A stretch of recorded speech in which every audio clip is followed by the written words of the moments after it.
Here is my updated Myrmidon fleet against the level 102 target. I'm going to get this done for instant base repair, and at the very end show you an update which makes this fleet way more fun to hit the target. It cuts my time to complete this target in half, and I can now one-shot things instead of taking about 5 volleys to kill something. This is a pretty big change, so let's go ahead and get started. As I'm going through this target, I of course want to mention that I'm using the fleet that I happen to have. I've spent about 10 million raid points getting this one ready, but I still have a ship at U2. There's not really much difference in the path or the build, etc. Not much difference in the path, I should say, depending on your upgrade level. It might just take you 2 volleys to kill something instead of 1. And by the way, if you were on the Battle Pirates Crib show, I showed a before and after. My old fleet took 4 or 5 volleys, 4 plus the DOT to kill 1 ship, and this one does it in basically 1. You can see here against the Hades, I also shoot down all of the incoming UAVs. Now, a few driving tips as we're hitting this. I'll hit that a little bit more in the 103 video posted after this one. Stay moving against these corrosive turrets and stay at max range. You'll do pretty well against those. They should only fire once because, again, you kill it in basically 1 volley plus the DOT. Against the UAVs here, it doesn't really matter too much. Those go down very easily. Against something like the riots, you do want to go ahead and use a Sea Serpent's crew. That does help increase your evade. Actually, based on the actual damage taken, corrosive from steelheads might make more sense here, but this is what I happen to have on when I was doing this. And again, here's the Ravagers. All you want to do for this one is hit it once and then move away very, very quickly, so it's not going to fire a second time, and let the DOT take care of the rest on that one. Taking a look again at the Hellswarm, I might have called it a Hades. Yeah, this is a Hellswarm. Again, this is going to go down very, very easily with all the UAVs taken down very, very quickly. Against the rest of the turret clusters, this doesn't really matter. It doesn't really mean too much, and you can really kill these pretty easily. If you are having trouble and have lower countermeasures on your fleet, you can go a little bit more slowly so you don't get so overwhelmed. The other thing is, it's helpful to wait until your built-in weapon, your DOT, is reloaded again before you engage the Ravagers. So right here, I'm going to engage the Ravager, hit it once, and move away. Actually, because that one was stopped, you could outrange it with your Sovereigns if you wanted to, but that's a different topic. Again, here's the Ravager. I'm going to get close to it, shoot at it once, and then move away from this one, because by the time my DOT hits, he's going to die very, very quickly. Against the gates in the 102, those are pretty easy. Again, keep an eye out on the channel for the 103. It gets a lot harder against those. That goes down. And again, here's the corrosive turret. Just stay moving in a straight line. Barely touch that guy. He's going to go down very quickly. And did fire a few projectiles in the second volley, but that shouldn't matter. This will still be instant base repair for sure. You could probably get it down to instant map repair if you tried really hard. Maybe you need a Silent Hunters. Maybe you need a Sea Serpents like I have here. Or maybe you need something like a Steelheads. You can see against that particular Ravager, I just charged it, and it actually only fired once anyway. Might have got a little lucky on that one, might not have. Again, with this updated build, which is using basically what TSM has, a few very, very different slight variations, this target is much more fun. Now, I did have to use my old fleet to get tokens for this one, and again, here's the Ravager. It goes down with just firing 1 shot at me.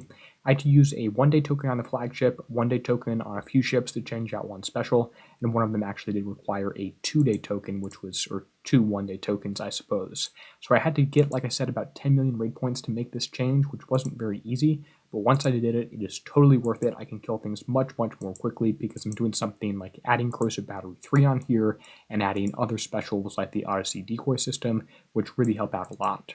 Okay, here's the Ravagers. Again, those go down very quickly. Just shoot at it once and he's down. Again, here's this one. Shoot at it once. Built-in weapon 2. Hits it, he goes down. And here is the last corrosive turret. Those are really the main threats in this target. That was pretty good. I'll go a little bit more in depth on the driving techniques in the 103 because it is a little more complicated.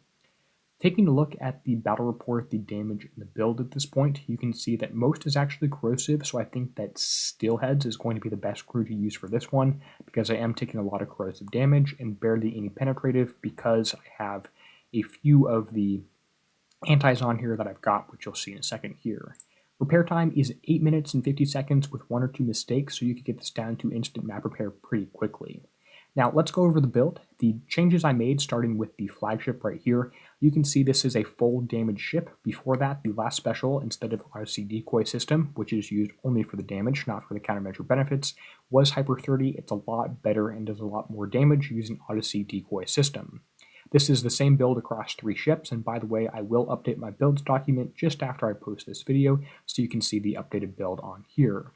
Here is another damage ship in position number 5. This is unfortunately still at U2. I'll get up to X1 with tokens and such by the end of the raid because there are 10 of those I can earn. And then there's another damage ship in here. I'll have the same build, same setup, and I'll only require a 12-hour change. The ship that required the most changes is actually the anti-ship shown right here. I had 2 MDS-3s, so I switched those out for 4 multiforms and therefore dropped 2 scatterguns.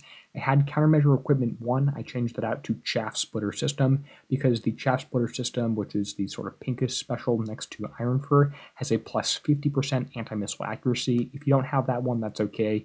You can use something like countermeasure loaders 4 instead. So this one is very, very helpful. It also does give you corrosive damage, which is nice.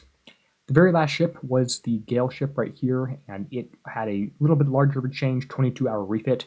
I took off 2 Gales and went down to 2 more scatters. I can take off 2 Gales simply because my multiforms are now shooting at the incoming UAVs instead of only the Gales doing that.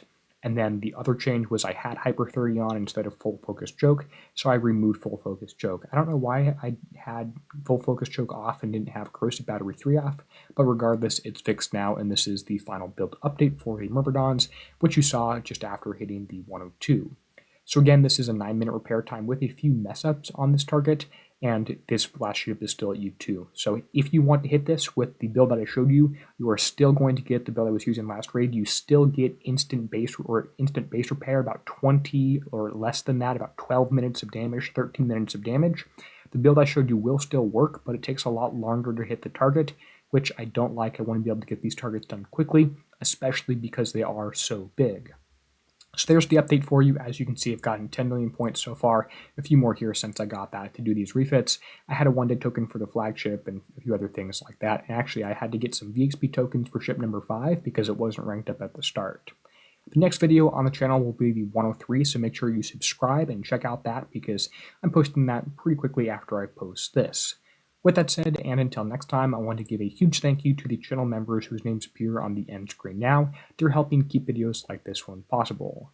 With that said, and until next time, this is Derpy signing out, helping you be a better pirate.